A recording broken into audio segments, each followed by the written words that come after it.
Coming up on the new season of The Green Jumper, my first guest is Derby and Forest legend Archie Gemmill. He could bring a very average player to become a special player.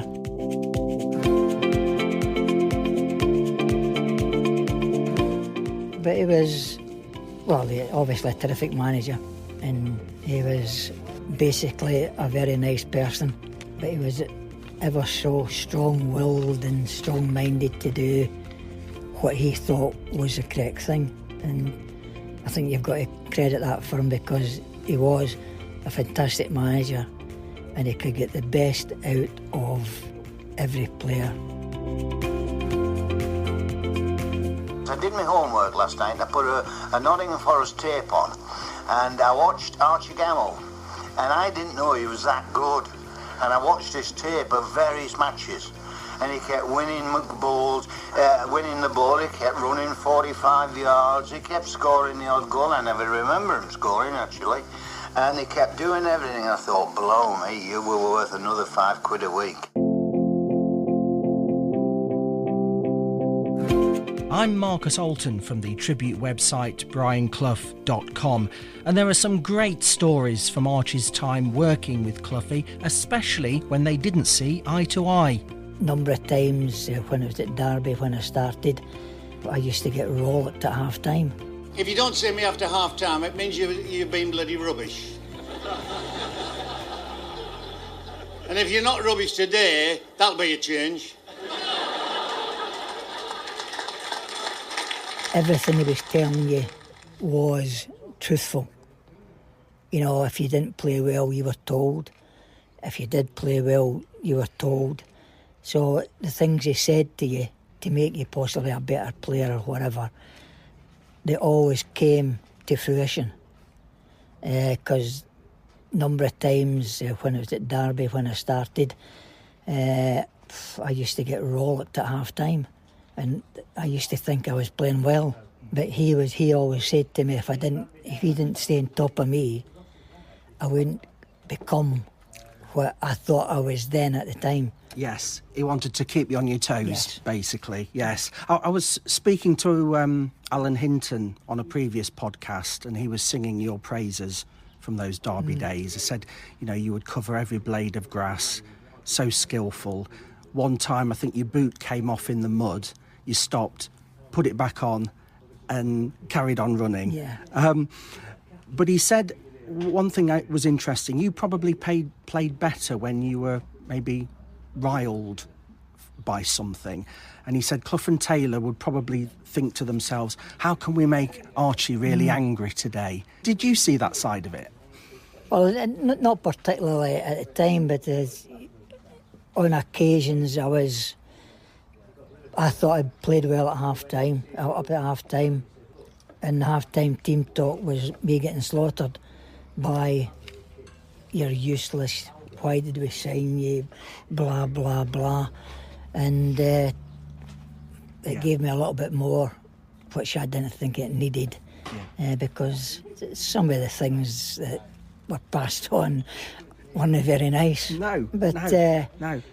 You didn't feel you could sort of speak back or talk back to them? I had my say. Yeah. You know, you may as well stick up for yourself. Yeah. You know, so that they would say I was absolutely useless, and I would say something like, well, what game are you watching? You know? And we had a lot of good times, but you had to take the now and again. Yeah.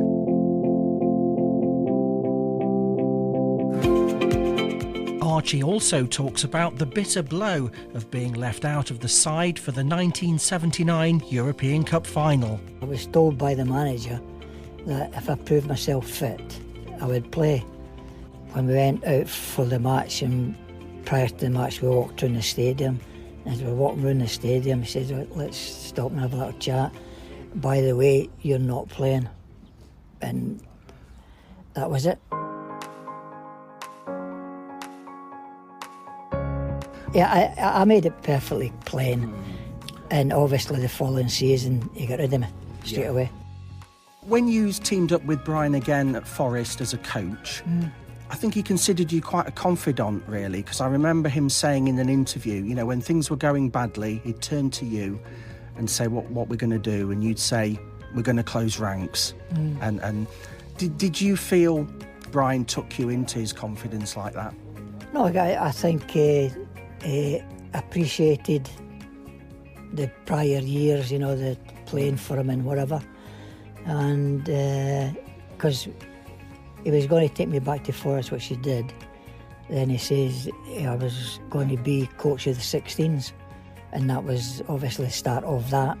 I built up a little bit because the youth teams did well. There were young players came through for the youth team, and I think I'm not saying impressed Clough at the time, but I think he appreciated it, and I started then. I helped Liam out, and we did pretty well. And you went on the pitch in the FA Cup final just before extra time when people were expecting him to go on the pitch. Yeah. Well, did that surprise you? Well, once again, I was told to go on. You did what you saw? Yeah.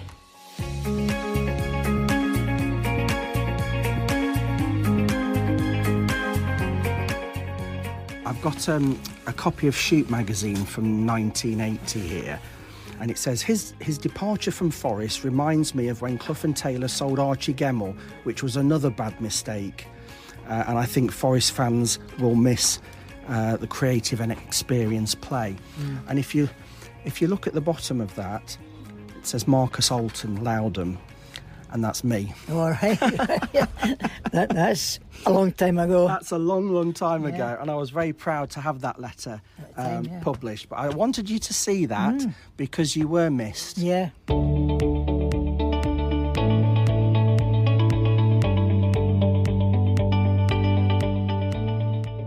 Also, talking of Shoot, I've got a profile picture, an article of you. It says focus on Archie Gemmill, and it's sort of question and answers of various things. Favourite player, favourite singer, that sort of thing. Yeah. Can you remember what you might have said? Favourite player at the time? At the time, it would have been Jim Baxter. Jim Baxter. Yeah, Jim. Yeah. And most difficult opponent? Who? Billy Bremner. Oh. Yeah, and who else at Leeds at the time? Well, actually, Viv Anderson in 5-a-side games at Forest. Yeah. Do you remember that? Superb, yeah. Some wonderful memories there from Archie Gemmill, and that's just a taster of our chat. To hear the full interview, search Green Jumper wherever you get your podcasts.